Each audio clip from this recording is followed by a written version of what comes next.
Ladies and gentlemen, welcome once again to another edition of Grassroots Motorsports Live, presented by CRC Industries. I'm JG Pasterjack. For the next, hour or so, we're going to hang out. We're going to get our hands dirty. We're going to do stuff that we do every night here in the Grassroots Motorsports garages. We're going to learn a little bit about cars and maybe even a little bit about each other on the way. Thank you very much for joining us. Thanks to all the folks I had the chance to meet at SCCA Tire Rack Time Trials Nationals this past weekend. It was a lot of fun. Glad I got to see a lot of you there. Very cool event. Very honored to be a part of that very first event. I'll have coverage of that in the next issue of Grassroots Motorsports. And tonight, let's talk a little bit about what we're going to be doing. We're going to be talking a little bit about corner weighting. And this is a subject we've kind of been over on the show before, and we've dealt with.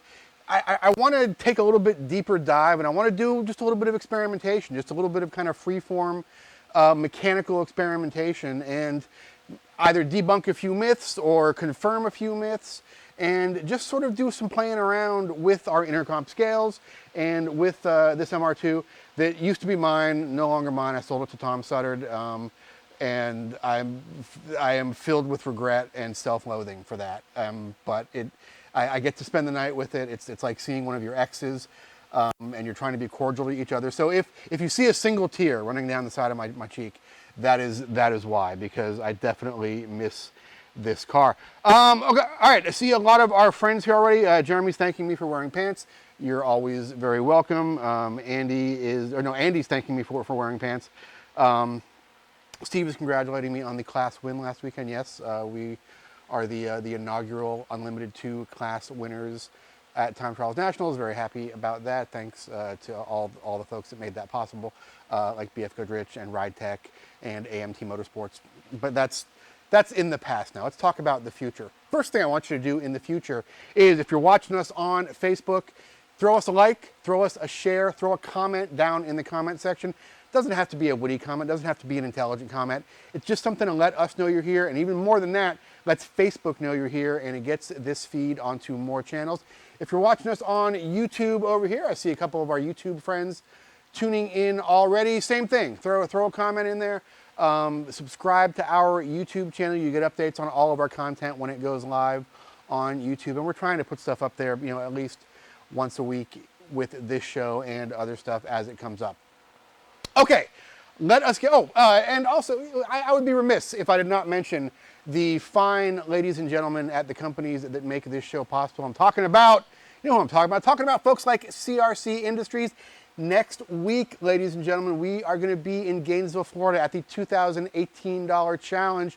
CRC, one of the proud sponsors of that. They are longtime supporters of many of our efforts at Grassroots Motorsports Magazine.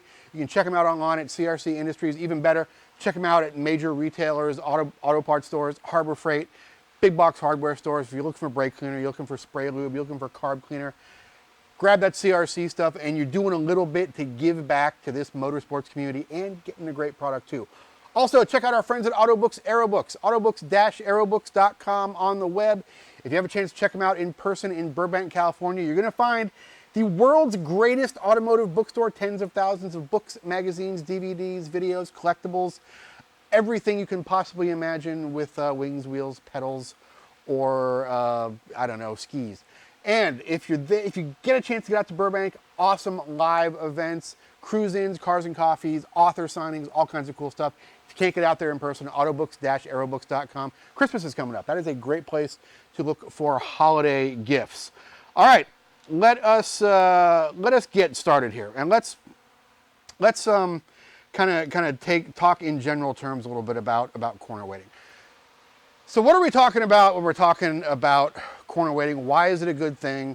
Why is it helpful? Okay, picture your car. Your car has mass. Your car has weight, and your car has 4 contact patches against the ground. It's essentially a 4-legged stool. The mass in that vehicle is distributed in such a way that each of those 4 contact patches are going to be pressing against the ground a slightly different amount because of where the center of that mass is located. So why is this important? Well, the better you can balance, or maybe I shouldn't say better, the more specifically you can balance and tune those loads on each of those 4 contact patches, each of those 4 tires, you can use that to affect the handling and feel and ultimate capability of the vehicle. Now, probably the ideal situation is what you want to refer to as a balanced car, when your cross corner weights, the sum total of, say, for example, the left front and right rear, and the right front and left rear, when the cross corner weights are equal. It creates a very balanced situation, creates a car that is, in sort of broadly general terms, going to turn right as well as it turns left, because the way that weight transfers, or the way that load transfers dynamically in a corner, is going to be very, very equal going either direction, because those cross corner weights have been equalized. Now, that is an idealized situation. That is a situation that we frequently cannot achieve in real world terms, but we want to come as close as we can, and sometimes we have to make, we have to sort of do some harm mitigation and take the best situation that we can get given what we have to work with. So what I want to do tonight is I want to sort of show you just the basics of how to corner weight a car with adjustable coilovers, which is not going to take very long at all. But what I really want to do tonight is I want to play around with actual movement of mass. I want to do some experiments on, what's the difference between running your gas tank full and your gas tank empty? What's the difference of, say, moving your battery from one end of the car to the other? How much movement in height variance in a coilover does it take to move weight to those different spots? And we're just going to experiment a little bit, and we're going to kind of learn some of this stuff together, because I did not do any preparation at all for this show, because I'm still really, really tired from this weekend. So let us set about things. Oh, our friend Dean Case is here. Good to see you, Dean. And our friend Brian is telling us to take this car to Radwood. This is probably one of the meat and potatoes Radwood cars. That is definitely an event that we as GRM are very interested in. We hope to get to one of their shows soon. All right, so let's get started here. Let me go ahead and switch on our intercomp scales, our intercomp wireless scales. And you might see these crazy contraptions bolted to each wheel. These are a set of hub stands from Pacomoto. And what these are is they are substitutes for your wheels. They have indexed marks on them that you can use to do easy alignments. And it actually makes setup a lot easier than having wheels on there, because it allows you to raise and lower the car directly onto the scale pads, because there are some neat little spherical bearings in the bottom that roll along there. So when you lower the car onto the scale pads, it's going to take the tension out of your suspension. It's going to basically relieve the friction in that suspension, let that suspension settle into a position that it would be in with no stress or anything. So they make a really, really fantastic setup tool, as well as easily facilitating string alignments. All right, so hey, tell you what, this really isn't on the schedule tonight, but let's do a quick speed round of what's it weigh. So we're about to lower the MR2. I'm going to zero our scales out here. Our scales are zero. We're about to lower the MR2 onto the scales. So we will take a quick speed round of what's it weigh, presented by Intercomp, ladies and gentlemen. And whoever comes closest to the pin without going over on the weight of this MR2 may or may not win fabulous prizes. Again, this is not scheduled tonight, but I'm gonna talk to my people, and I'm gonna try and get you some prizes. So let's He says, we'll do it. All right, so throw them up there. Throw your guesses up there, and we'll lower this baby down.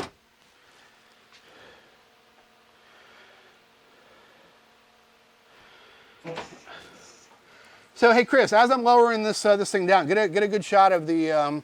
Oh, you already are. You're way ahead of me. Get a good shot of one of these hub stands. We can show people how they sort of relieve the tension as the car settles.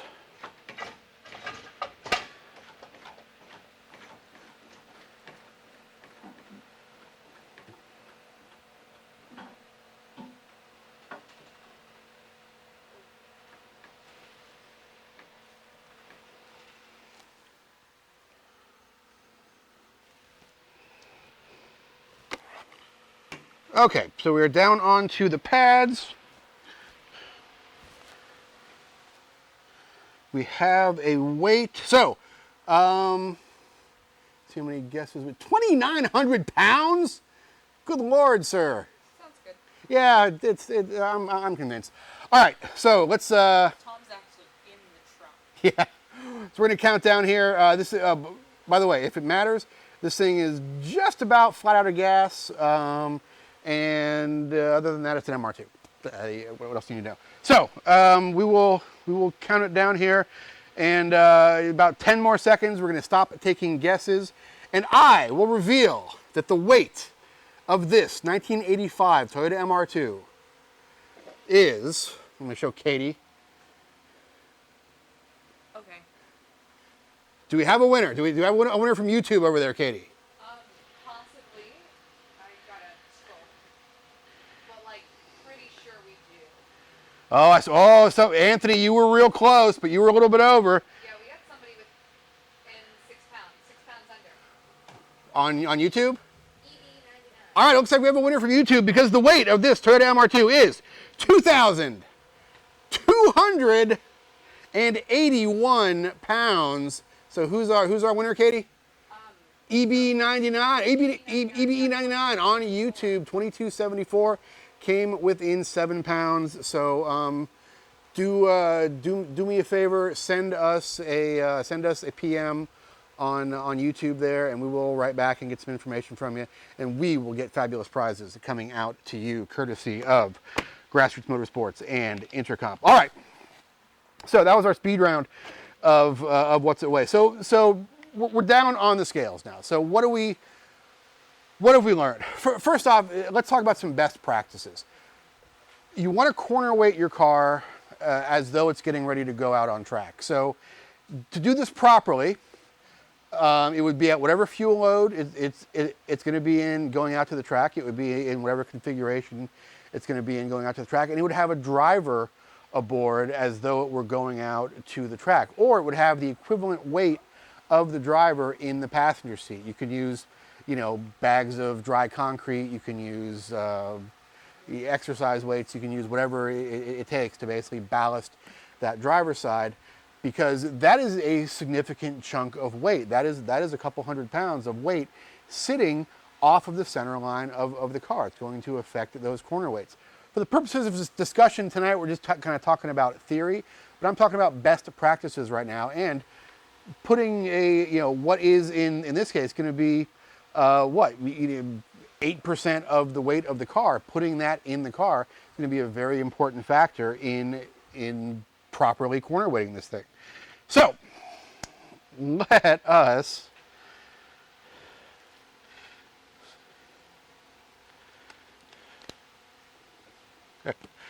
I know you guys were so close.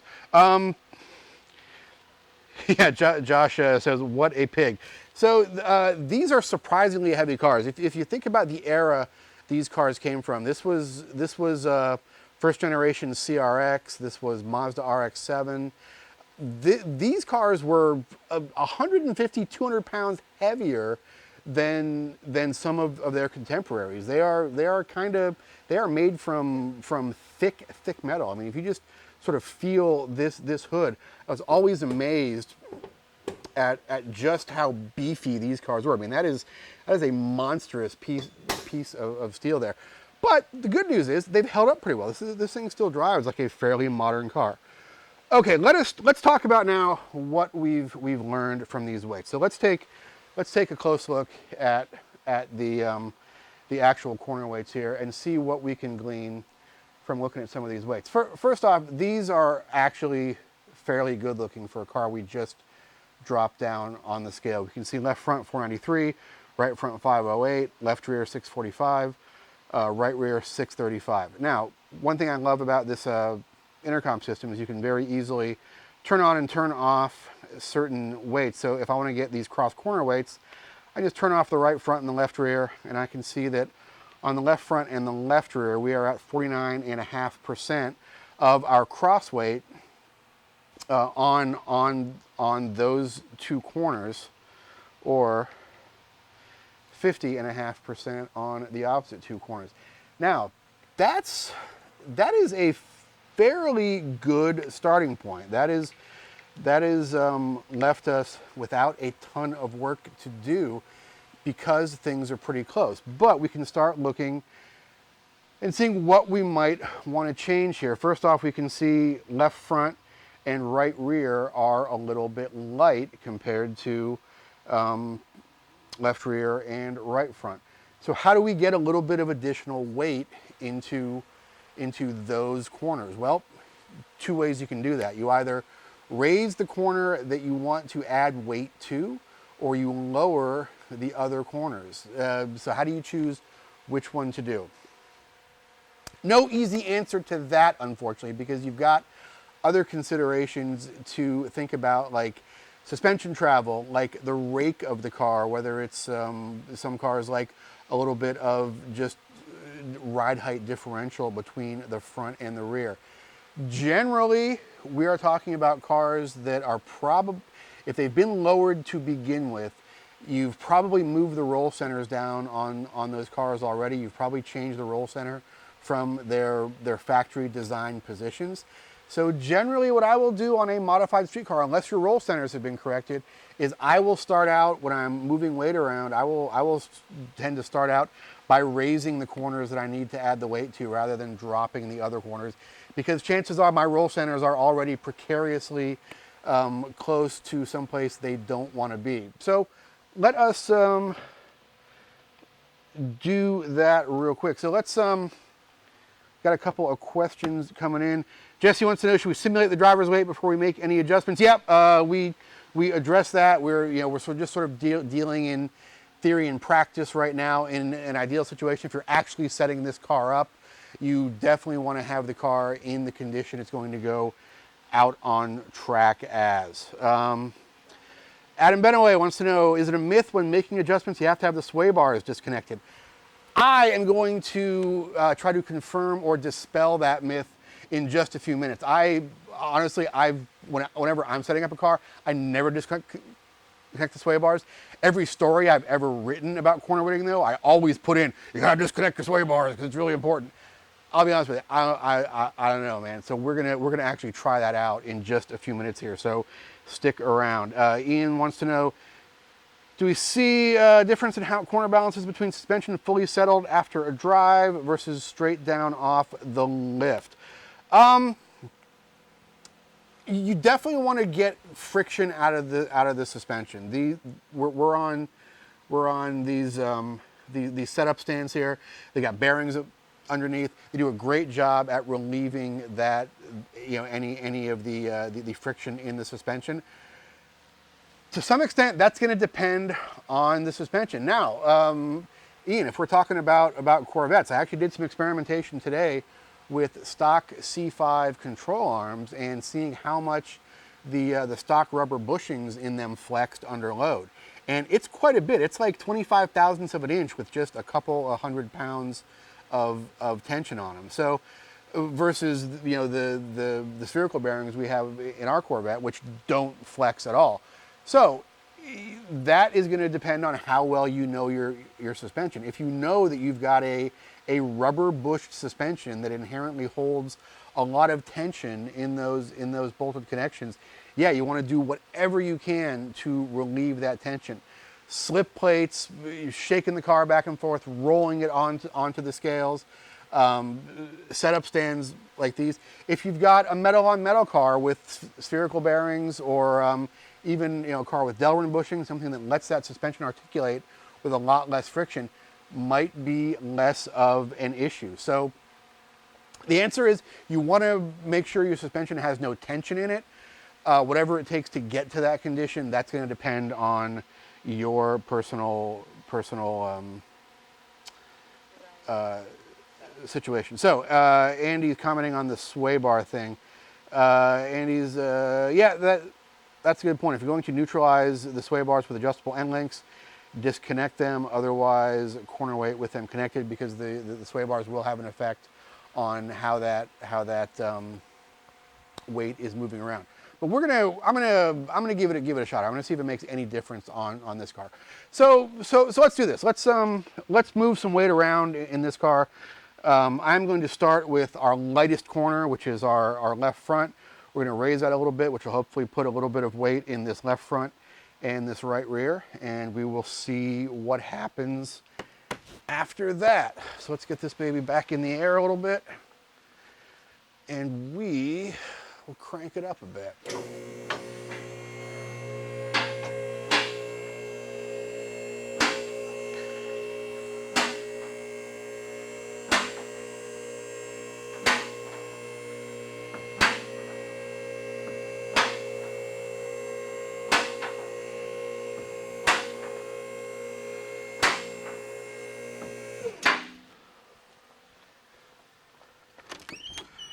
I'm just grabbing a light, folks. I'm not like quitting and walking off my own show here. Hang on.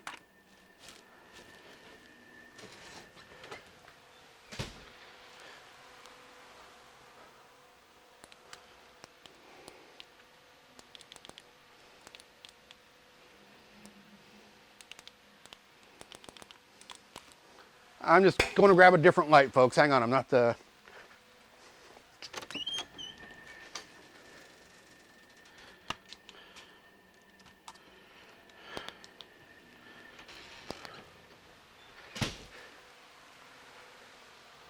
All right, so let's see what we got under here. So this is a car that's been converted to some sort of add-on coilovers from ground control systems. Did this a while ago. These are just collars that drop down over the stock strut tubes. Looks like I need to loosen up a pinch bolt there.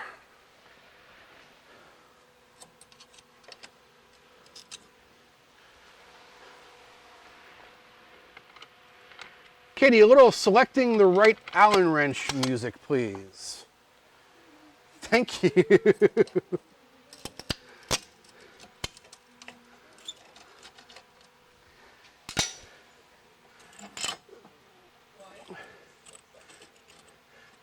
So, with most coilovers, you're going to have a fixed threaded perch that's going to be on, part of the shaft. These are sort of add-on coilovers, so it's a little bit trickier to adjust. We have to basically hold our perch steady while we adjust it. Here's another personal preference thing. You might want to measure how far you're adjusting. You might want to adjust in number of turns of the perch. Whatever you do, I don't care what method you use, but whatever you do, keep track of it and be consistent. If you're just going to use, I'm going to put 2 turns of ride height into that left front, fine.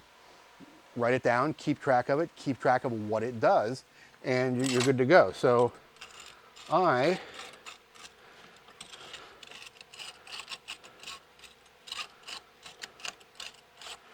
going to put 2 turns into this corner, and that moved it, about 3/16 of an inch. And like I said, You went back to the Katie queued up some ride height adjusting music there for us. All right, so let's drop this baby back on the scales and see what we have changed, or not changed, as it were.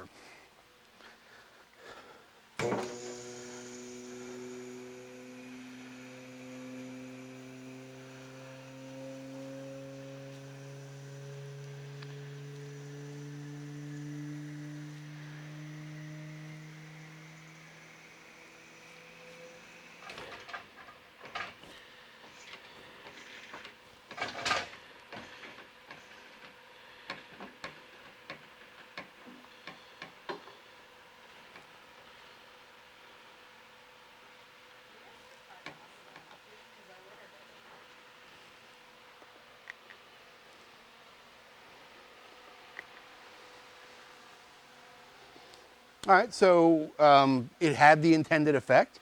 We actually went a little bit too far, but we can see that my theories are correct. I've been right all along, and adding ride height to that left front, we picked up, 29 pounds of weight, and we added a little bit to the right rear as well. So we've actually overshot by about 0.5%. So we will split the difference in that adjuster and go back and see what happens.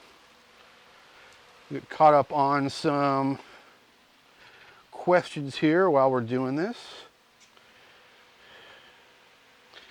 So Josh says, yeah, it works like every light in his shop. Yeah. I've learned that it's really handy to just buy 2 of everything. And that way, the second something doesn't work, you just go grab the backup. And if the backup stops working, you just stall and change the subject altogether.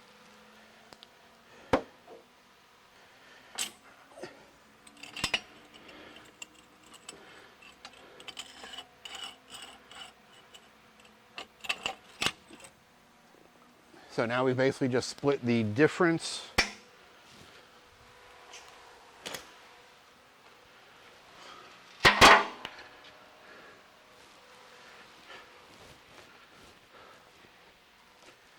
And we'll drop her back down and see what happens.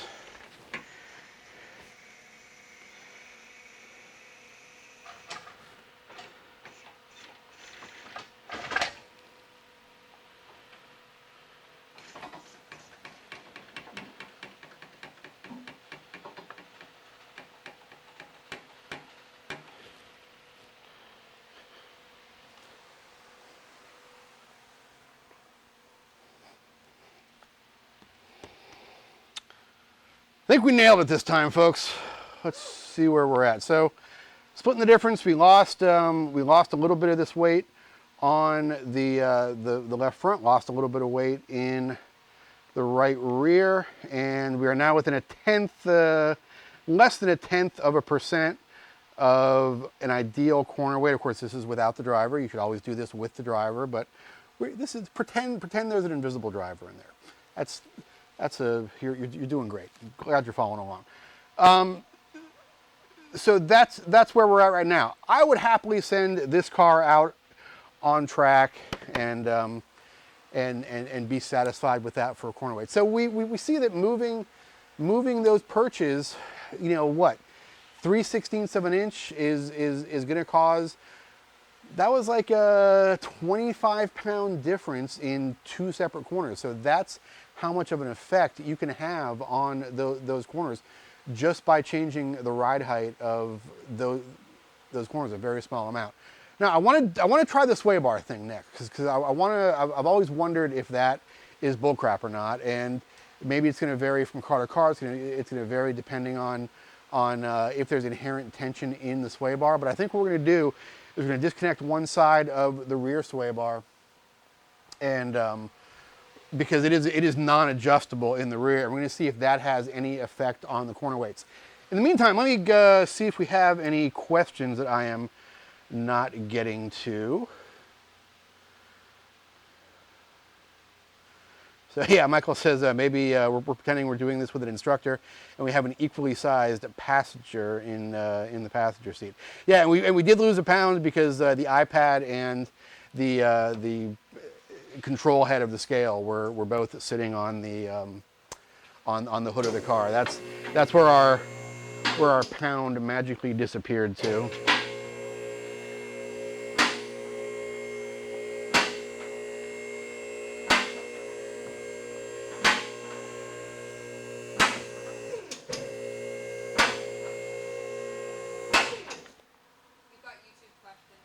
We got YouTube questions.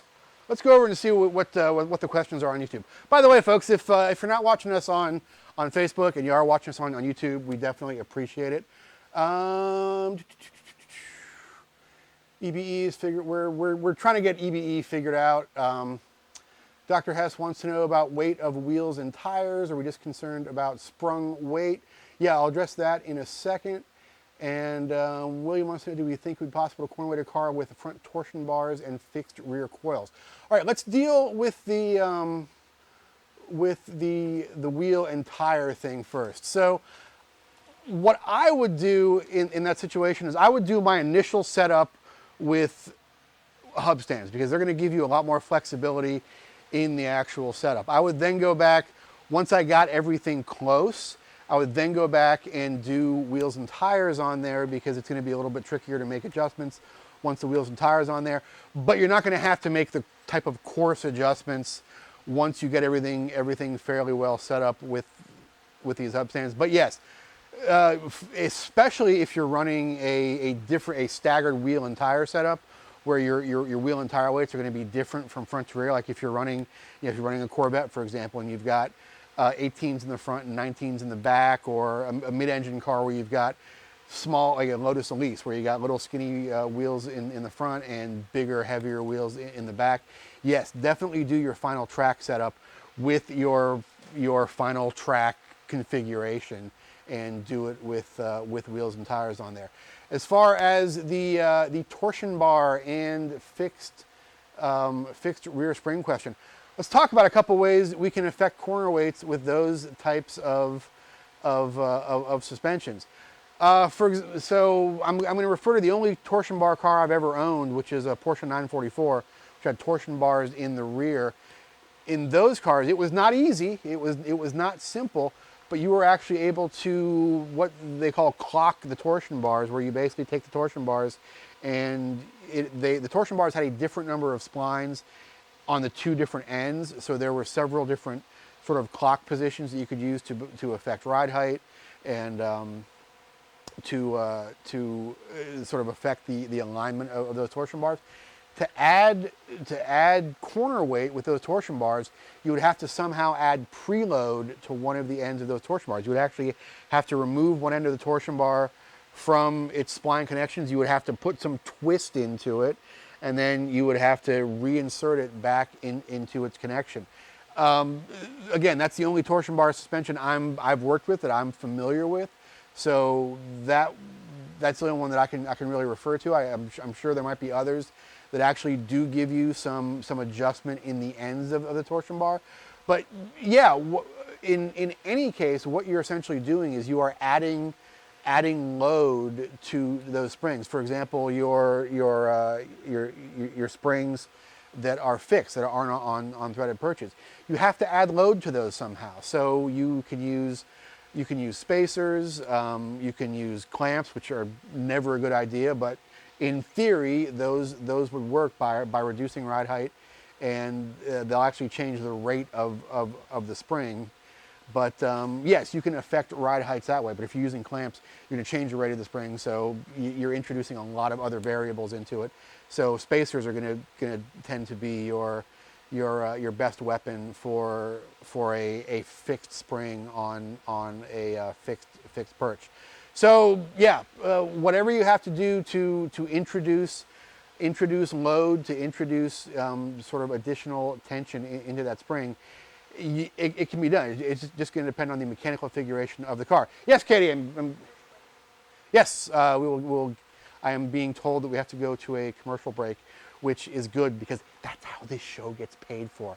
But before we do that, let me at least find the right size socket to get that baby off back there. I think it's probably a 14 millimeter because everything on this era Toyota was either a 10, a 12, or a 14 millimeter, and those are my fond memories of that car.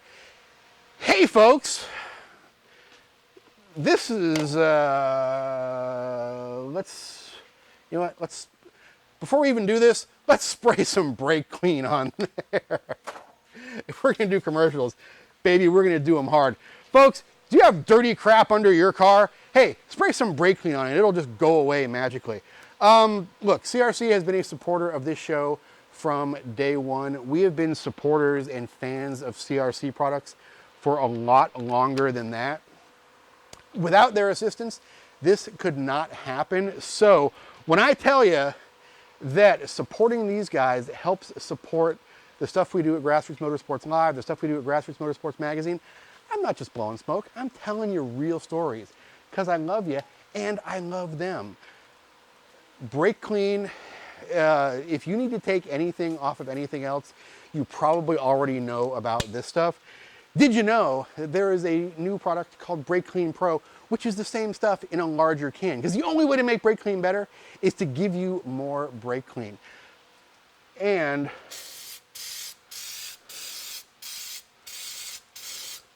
look at it work.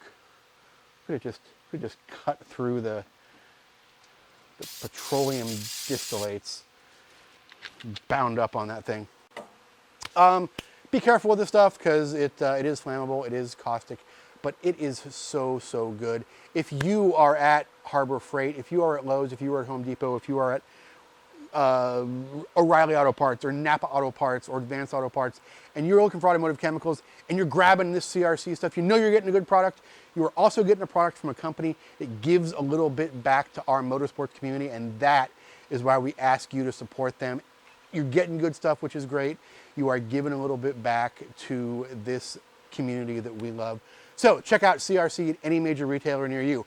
Also, check out our friends at Autobooks, Aerobooks, tens of thousands. Books, magazines, DVDs, collectibles, tech manuals, photography books, history pieces, fiction, nonfiction, anything on the printed page. Baby, they got it right there in Burbank, California. Also, great live events every week. Cruise-ins, cars and coffees, author signings, Bruce Myers, the inventor of the Myers Manx, was there a couple months ago signing books that he wrote. How cool is that? It's really cool.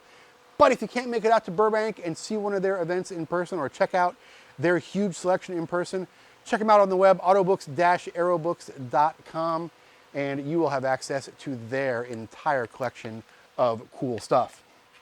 All right, cover your ears, everybody.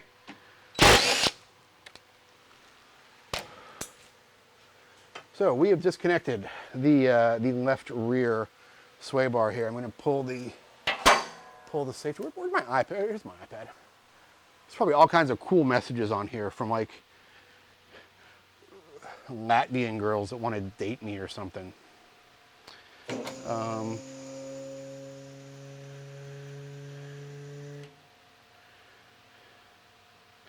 So Steven says, I take horse baths at the track with CRC Brake Clean. You cannot prove any of that, sir, even though it is a fantastic idea.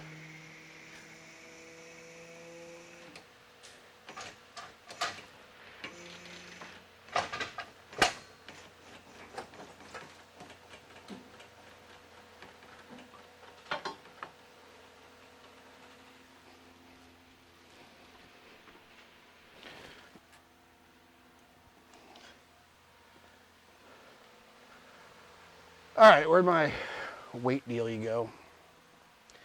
So we're gonna see if this changed our corner weights at all. And I mean, it changed our corner weights by maybe a pound. You know, there's always gonna be a little bit of hysteresis in there. If you're talking about the difference of you're talking about what a 0.1% difference. So I am not ready to say that the disconnecting the sway bar thing is completely bullcrap, but I am going to say that yes, it is another item on the car that could possibly introduce tension into your suspension. Get to know your car. If you've got a car that maybe has been hit once or twice and everything is not completely straight and you think that there may be tension in one of those sway bar end links. Actually, a great way to tell is put your car down. If you can undo the bolt on that sway bar end link and you can easily pull it out of the bolt hole in one side of the sway bar, there's no tension on that end link. That sway bar is not really putting any additional load into your suspension. So, in theory, probably not a bad idea to disconnect them. In practice, is it going to make a big difference? Only if there's other weird stuff going on. So, you know, look, we're all grown-ups here. I'm not going to tell you to do it one way or the other. I'm just going to tell you, you know, the math is sound on it, but it probably isn't the biggest deal in the world. There's probably like one burrito is going to change the balance more than that. All right, the next thing I want to do is I want to play around with some static weights in this thing and see how that affects the corner weight. So let's do this. Hey Katie, do me a favor. Can you actually write down the corner weights? Let me get you the dry erase board.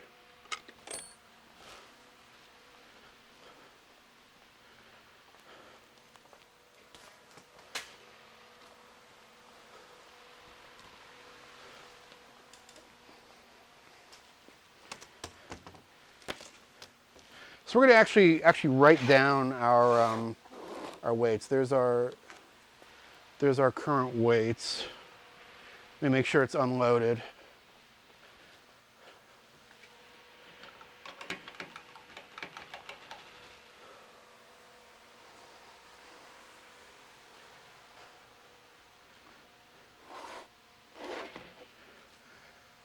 So what I want to do next is I want to play around with some static weight distribution, and this is a mid-engine car, so it actually we're only going to make things worse basically by what we're about to do.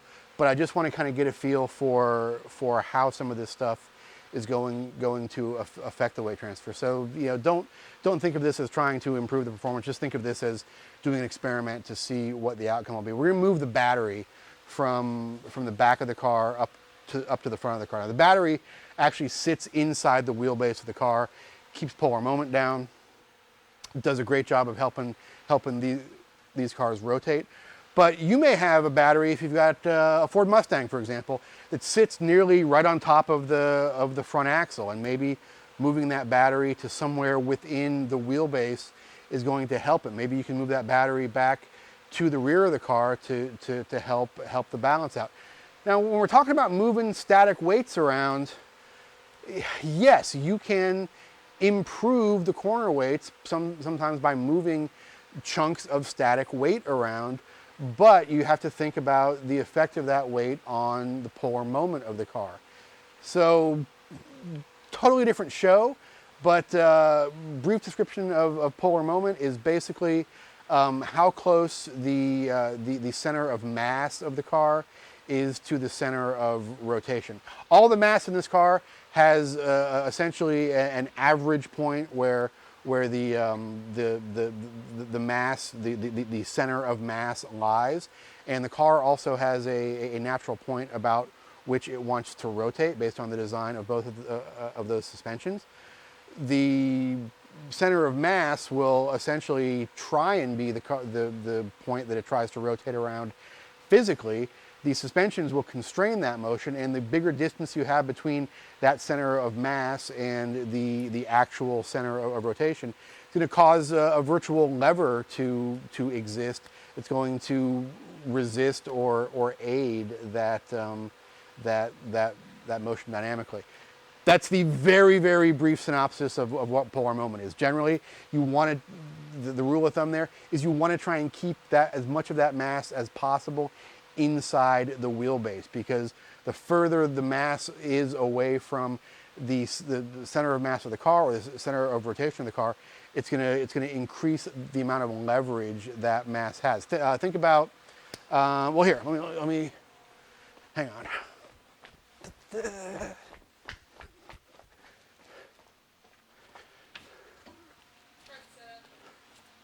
Okay. So, yes, this is our. Here's a great example of polar moment right here. Baseball bat has a heavy end and a light end. Yeah, we're gonna move it away from Tom's car a little bit. You always want to line these knuckles up, by the way, folks. Helps you get through the ball quicker. When you swing a bat, you swing it from the light end because you want to accelerate this heavy end, because this heavy end is going to have more inertia for a given bat speed than the light end. It's much easier to swing it this way. You can actually accelerate the bat faster. You can achieve a higher velocity with this end than you might be able to do it from this end. But we're not completely talking about velocity here. We're talking about inertia, which is mass times velocity. So When you accelerate this large mass, you're going to hit the ball farther for a given bat speed because you have more inertia being transferred from the larger mass to the ball. Now, the opposite is the thing we want to talk about when we're talking about cars. You want to keep as much mass as possible towards the center of rotation of the car, so this heavy mass does not have an additional lever effect on the car itself, making it want to turn when you don't want it to turn, or making it continue turning when you want it to stop turning. That is all I'm going to say about polar moment, because we could go off onto a completely other tangent on the whole polar moment thing, and the show could be 7 hours long. Let's just move this stupid battery and all stop talking. Man, it got really light when you did that. Yes. Let me caught up on questions here.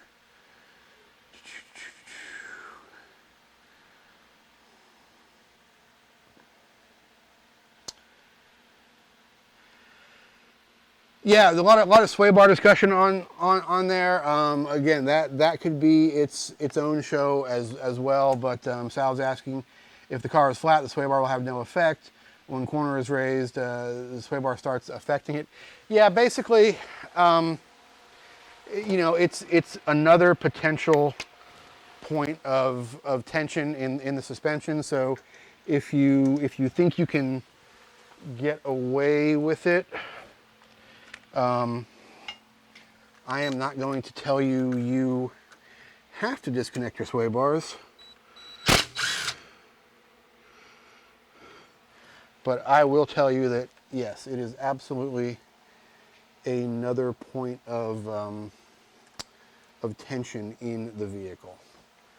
Let me get a towel here, because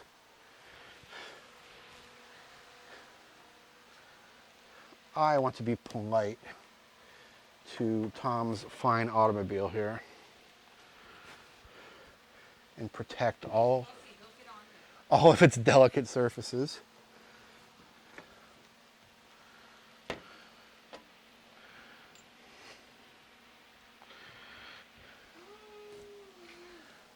What do we need? No.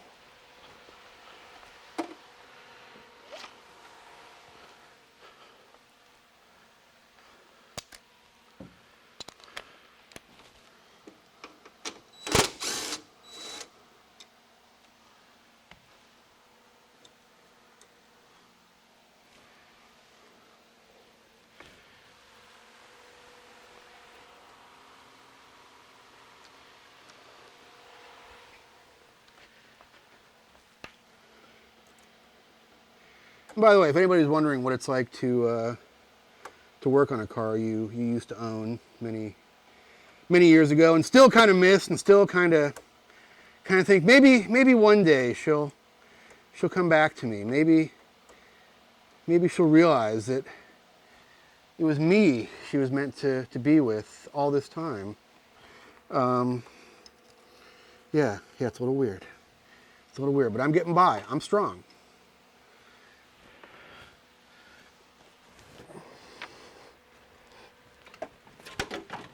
Okay, so we are going to take this, wow, that thing is heavy. So this is about 40 pounds worth of Odyssey battery here. Hey David, can you put the prop up on this hood so I don't have to...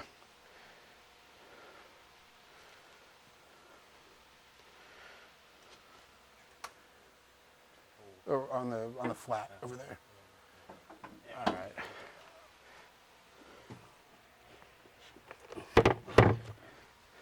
All right. So we've now relocated our battery. We have taken 40 pounds roughly off the back of the car, moved it to the front, and we will see what effect, if any, that has on our corner weights.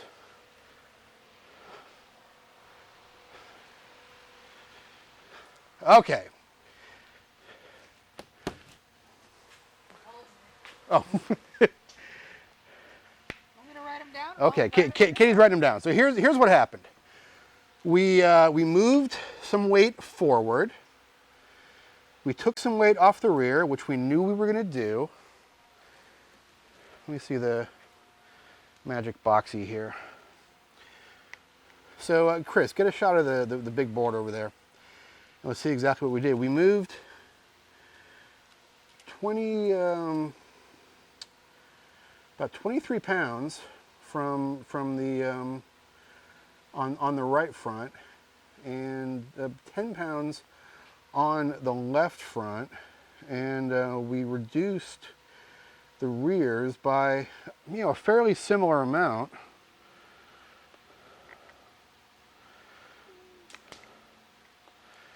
And ultimately, we really didn't change our cross weights appreciably. Our cross weights are actually still about where they're within 0.5%. We could probably move some weight around and get them back ideal. But what we've done here is see what our front. So we've now got 45% of the weight, 45.3% of the weight on the nose, versus, so we've actually shifted, about almost a 2% swing from the rear to the front in total weight balance, just by moving a 40-pound object from one side to the other. Now, is that good?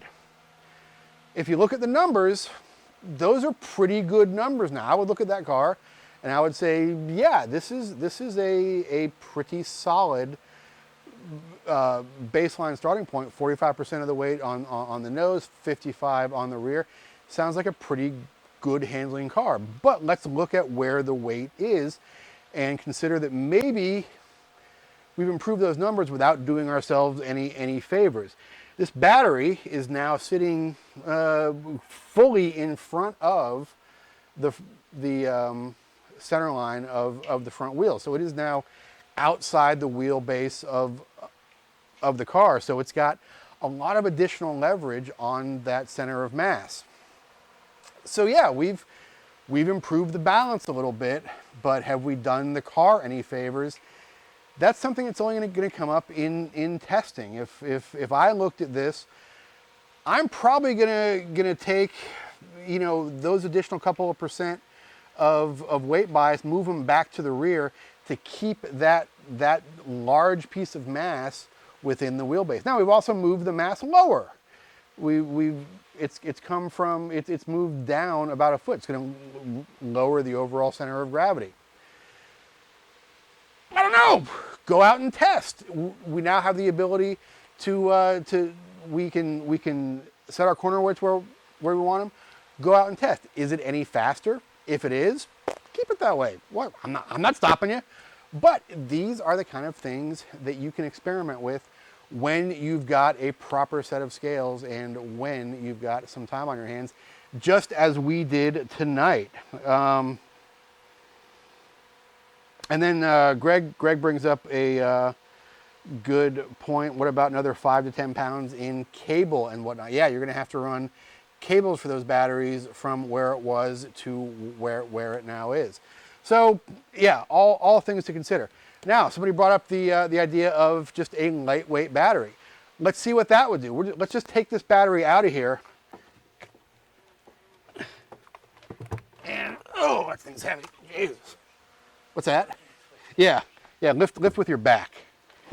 Let's pretend we replaced that battery with like a lithium battery that weighs about as much as this hammer, because that's about how much they weigh. So we will set that right there.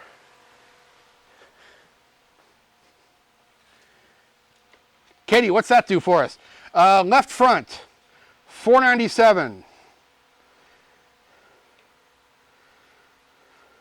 Right front, 497. Perfect. Left rear, 617. Right rear, 638. All right, so that's pretty interesting because we've clearly taken weight off the nose by getting that heavy battery out of there. We've moved a little bit of weight to the back. We've actually moved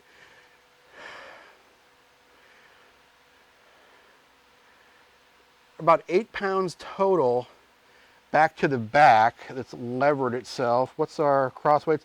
Cross weight's still within 0.5%.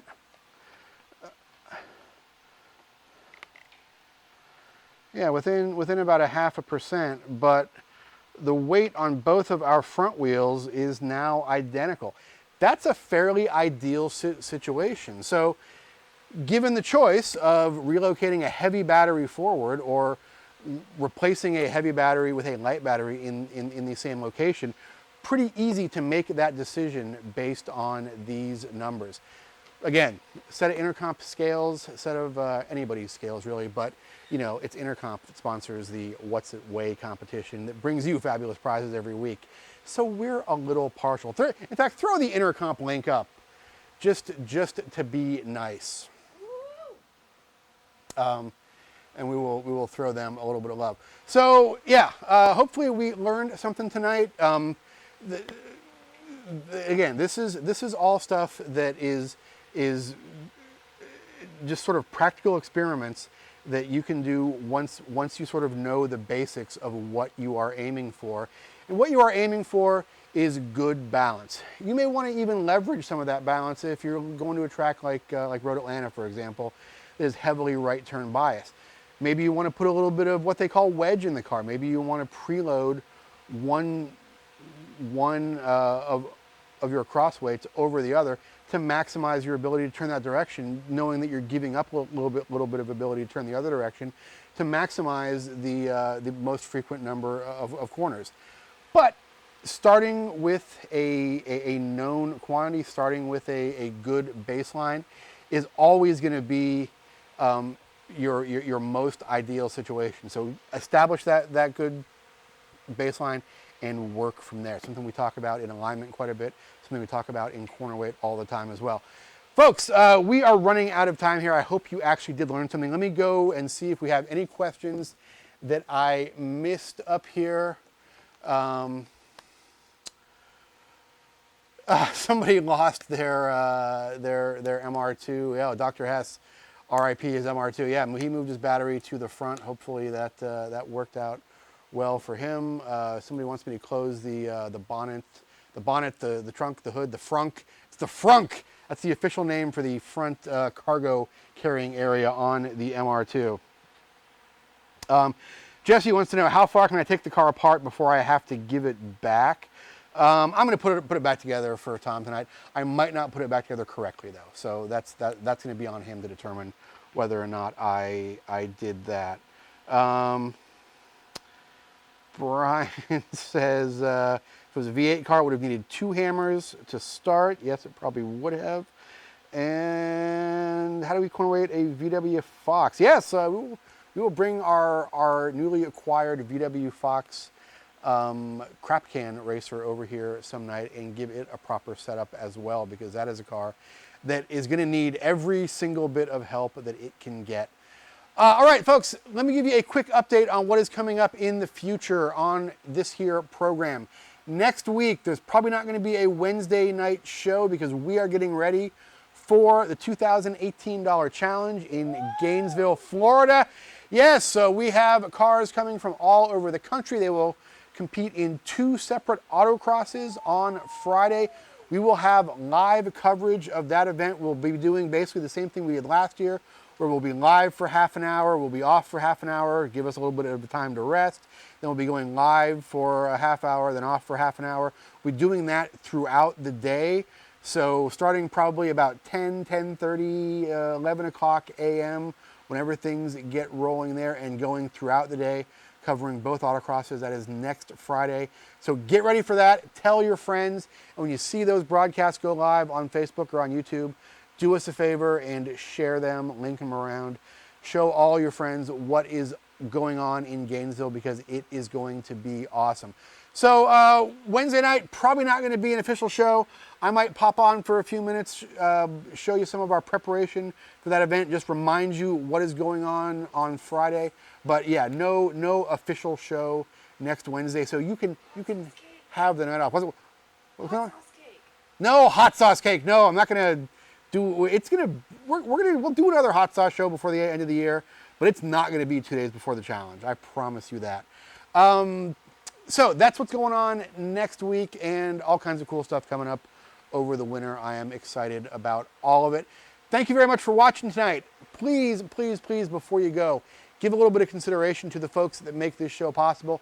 Talking about our friends at CRC Industries. Check them out online at crcindustries.com. Even better, go to Harbor Freight, go to Advance Auto Parts, go to O'Reilly Auto Parts, go to Napa Auto Parts, go to Walmart, go to Lowe's or Home Depot and buy some Harbor Freight product because buy some CRC product because you, sir or madam, are getting a fine product, but you are also giving a little bit back to this motorsports community that we know and love. CRC is proud supporters of the $2018 challenge next week. They are proud supporters of this here show, of Grassroots Motorsports Magazine, and we would appreciate if you would support them as well. Also, check out our friends at Autobooks Aerobooks. On the web at autobooks-aerobooks.com or in person in Burbank, California. Tens of thousands of books, magazines, DVDs, all kinds of awesome stuff there for the collector, for the researcher, for the casual reader, for the advanced reader. They have great books for children and adults alike. You may even say they have great adult books there at Autobooks Aerobooks. So if you are in Burbank, California, you owe it to yourself to get by there, go to an author signing, go to a cruise-in, go to a Cars and Coffee event. If you can't make it out there, autobooks-aerobooks.com on the web. And who wants some free stickers? Any of you guys want some free stickers? Anybody on YouTube want free Grassroots Motorsports stickers? Anybody on Facebook want some free Grassroots Motorsports stickers? I am going to tell you how to get those in just a second. One last sweep here for questions. Barry wants to know, why do we call our fender roller a baseball bat? Barry, we use a proper Eastwood fender roller in this shop. We do not. We are civilized gentlemen and gentleladies here at Grassroots Motorsports. We use a proper fender roller. Maybe we should actually do a show on proper fender rolling techniques before too long.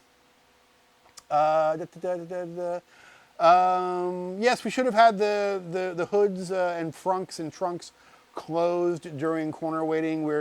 Again, we're not setting this car up. We're just showing you what can change when you are making these changes.